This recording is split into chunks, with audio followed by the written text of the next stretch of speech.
Hello viewers, welcome to the Editorial Analysis by Dristhi IAS.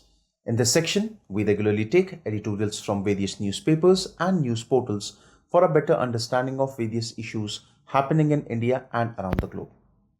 Dear viewers, in this section, we first try to link the editorial with our UPSC syllabus. Then we go analytical in order to understand some key points and at last some important concepts. Dear viewers, we truly hope that you like this initiative taken by Drishti IAS and your feedbacks are important for us. So kindly feel free to give your important feedbacks in the comment section. So without any further delay, let's commence our session. Dear viewer, this video is available in Hindi as well. If you wish to watch it, please visit our Hindi YouTube channel, Dristhi IAS.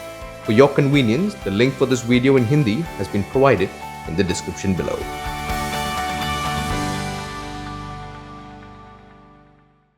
Today's editorial is taken from The Hindu, published on 15th of February 2021. The title of today's editorial is Endless War. If we try to link today's editorial with our UPSC syllabus, we can link it with GS Paper 2, which has sections that include polity, constitution, governance and international relations. If we try to summarize today's editorial, we can say that Saudi Arabia should end the blockade of Yemen and start talks with the rebel factions.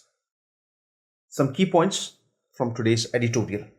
The Biden's administration's decision to end US support for Saudi Arabia Yemen war is a signal to Riyadh that the Trump era open support it enjoyed is a matter of the past.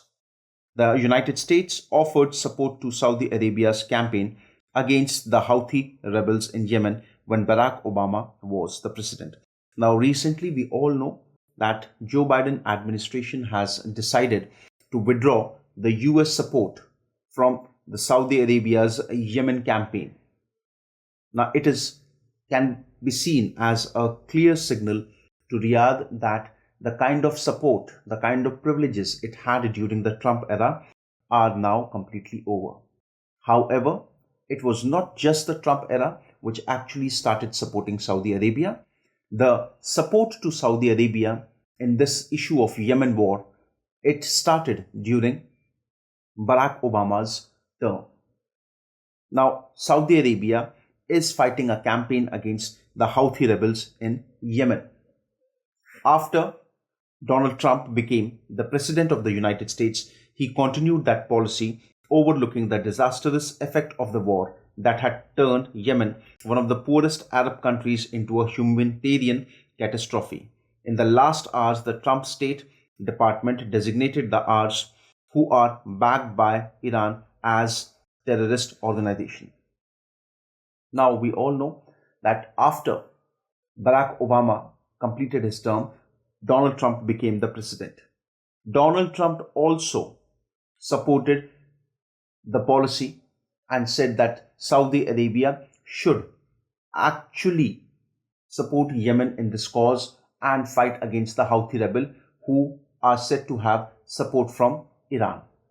Now we all know that Donald Trump during his tenure, his entire policies were based on one idea, and that was to contain Iran. So that must be the reason why actually Donald Trump supported the decision that was taken by his predecessor.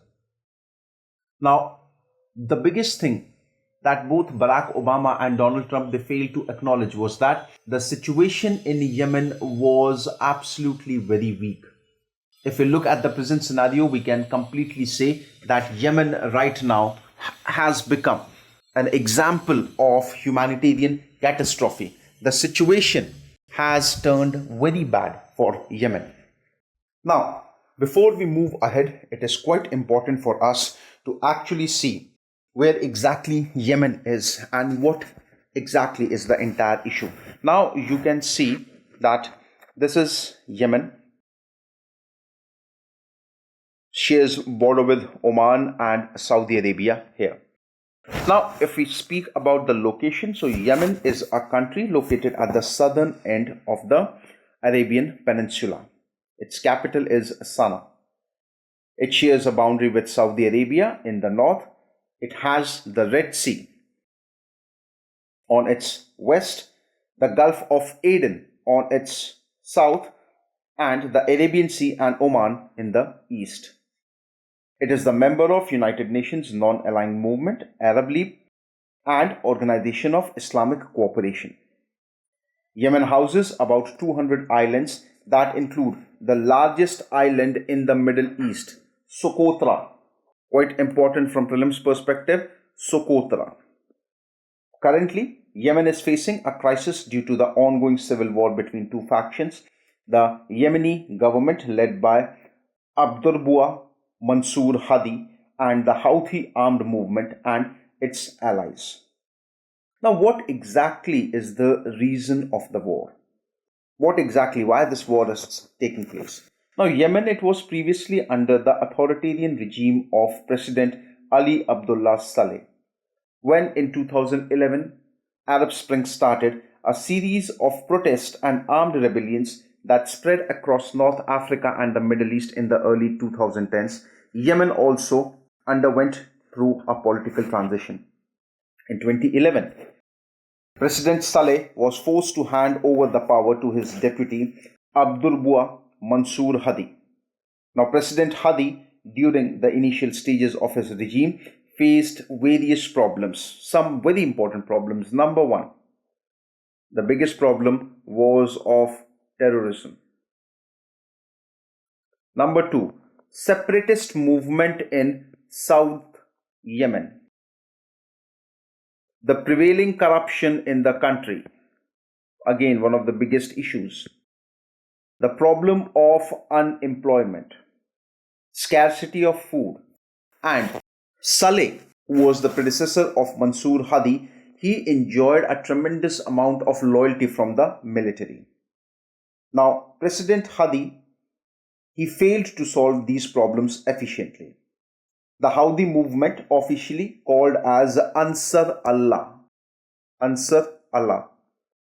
Houthi movement is officially called as Ansar Allah. Ansar Allah means supporter of God. It is an Islamic religious political armed movement that originated in the northern Yemen in 1990s.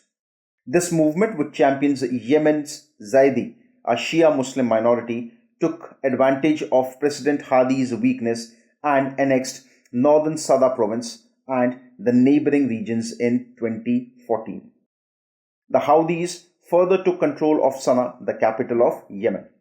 Because of this issue, when the Houthis took control of Sana'a, so President Hadi had to go to exile. This conflict, it escalated when Saudi Arabia, along with other Sunni Arab countries, began airstrike against the Houthis in March 2015. Now, all the allies of Saudi Arab were backed by United States, United Kingdom, and France. This coalition justified this move by stating that they are aiming to restore a proper government. That's the reason they are fighting against Houthi, and their target is to bring back Mr. Hadi's government.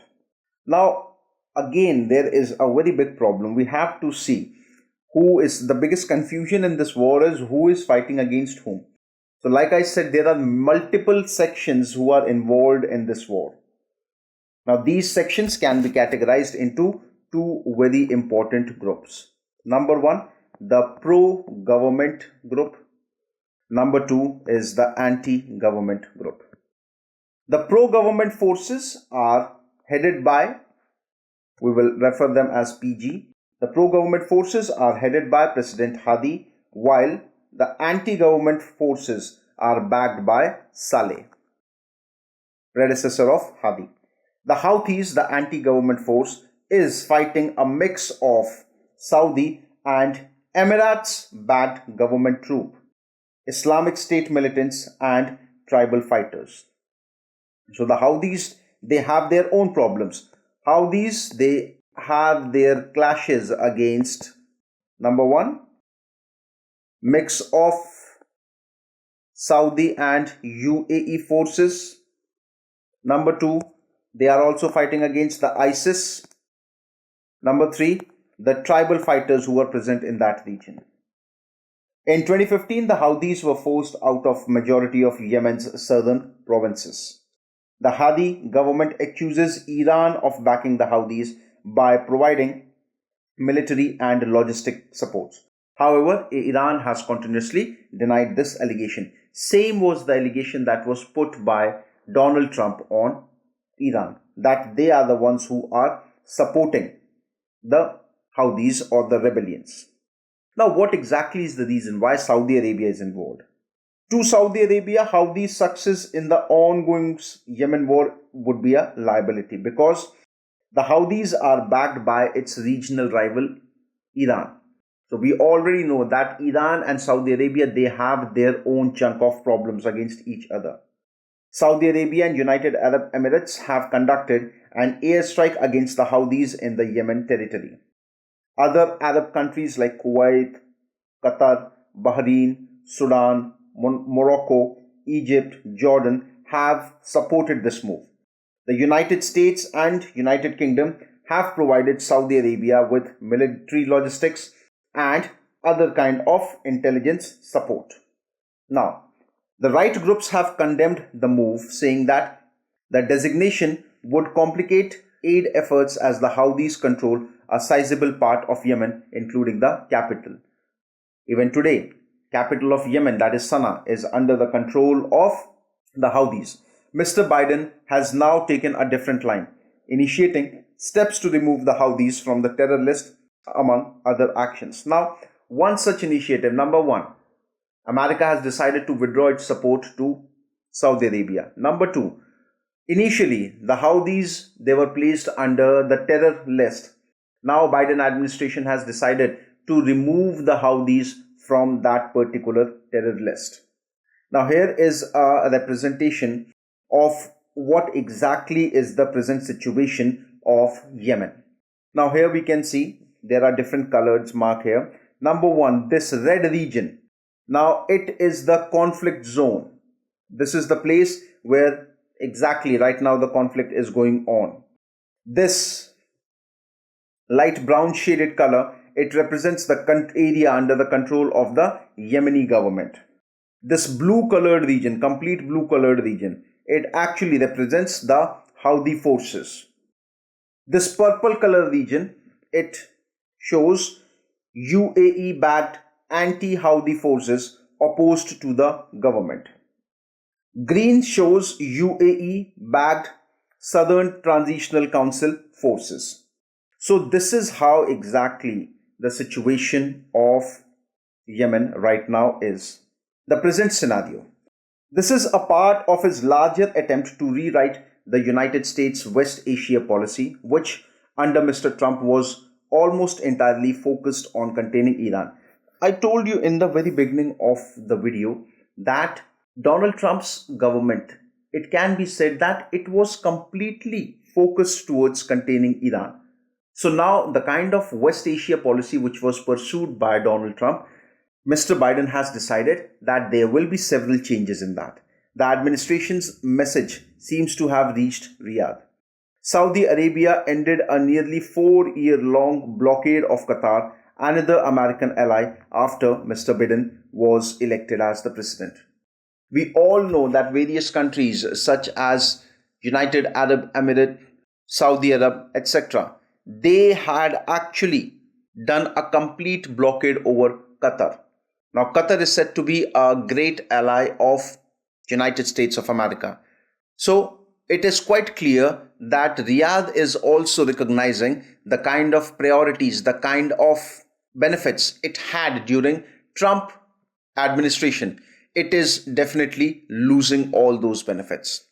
Now, as a result, we have seen that they, along with other various countries, Saudi Arabia, United Arab Emirates, they have removed the blockade of Qatar, which was in process for almost 4 years.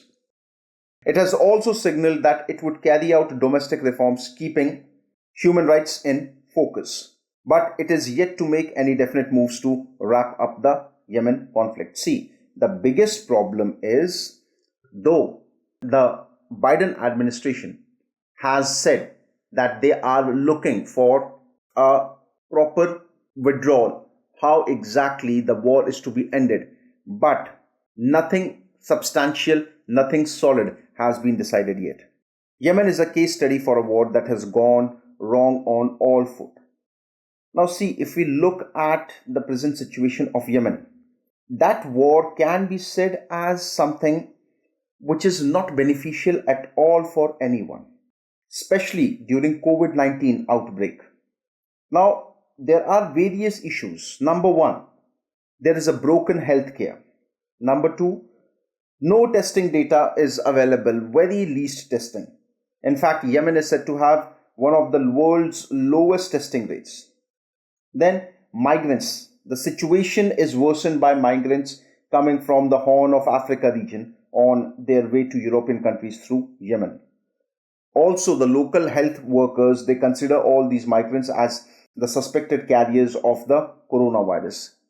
After that, they have a very less force of the frontline workers.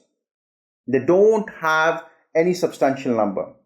The international aid which Yemen used to receive at one point of time, it has also started depleting. There are very, very few international efforts in order to end this particular war. So under such situation, it is absolutely incorrect. It is absolutely torturing that the people of Yemen have to go through all such things. When the Saudis started bombing the country in March 2015, their plan was to oust the Houthis from Sana'a and restore a pro-Riyadh government. Now, when the Saudi Arabia, they started bombing Yemen, the situation was that their entire plan was to completely oust the Houthis from the capital of Yemen. However, they could not do it. Despite the Saudi-led attacks, the Houthis held on to the territories they captured, while the Saudi-backed government of President Abdul Mansour Hadi was teetering on the brink of collapse. After 5 years of fighting, the United Arab Emirates pulled out of war last year. And the UAE-backed Southern Transitional Council wants southern Yemen to be an independent entity. See, UAE joined the war along with Saudi Arabia, but last year it decided to withdraw from the war. Now, the Southern Transitional Council, which is supported by the United Arab Emirates, and they control southern Yemen. They want southern Yemen to be a completely independent entity. Now, while these multiple factions continue to fight, more than 10,000 people were killed in attack and tens of thousands more died because of preventable diseases. Many people died because of diseases which could have been controlled, but everybody was engaged in war. So ultimately, it's the people who have suffered. The future ahead. Yemen also stares at famine, biggest issue about to come. I said they don't have anything, they don't have any resources. People are dying of hunger. It is a lose-lose war for everyone. Now if you look at the situation, you can definitely say that the war is not at all a win situation for anyone. Even if either of the sides win, it's going to be a tremendous loss for both. Saudi Arabia has failed to oust the Houthis from Sana'a and is now facing frequent rocket and drone attacks by the rebels. Now, Saudi Arabia, which did try to do everything in order to make sure that the Houthis are leaving Sana'a, but it could not happen the way Saudi has thought. So ultimately, again, a troublesome situation. The Houthis are living in permanent war, unable to provide even basic services to the people in the territories they control. Now, because Houthis, they are engaged in war, they cannot provide any basic facility, basic amenities to the people whom they are governing. So again, it is something which is a very tremendous problem. Yemen's internationally recognized government practically lacks any power and legitimacy at home, as the war is being fought by other players. Ending the war is in the best interest for all parties. Mr. Biden should push Saudi Arabia and its allies to end their blockade of Yemen and initiate talk with country's multiple rebel faction. Now, see, the best decision at this point of time is going to be that both the sides, all the factions, should end the war. And it should be the responsibility of Mr. Trump and his administration that they are pushing Saudi Arabia and the allies to end this blockade of Yemen, which they have done from the last 4 or 5 years. The best thing that can happen for each and every one would be that they have to come together, they have to speak together. and they have to come on to an amicable solution. So viewers, this was with today's editorial analysis. A question that can be framed with reference to today's analysis is, how is COVID-19 pandemic impacting Yemen war? What can be the way ahead? So viewers, I hope you liked today's editorial analysis. Thank you very much.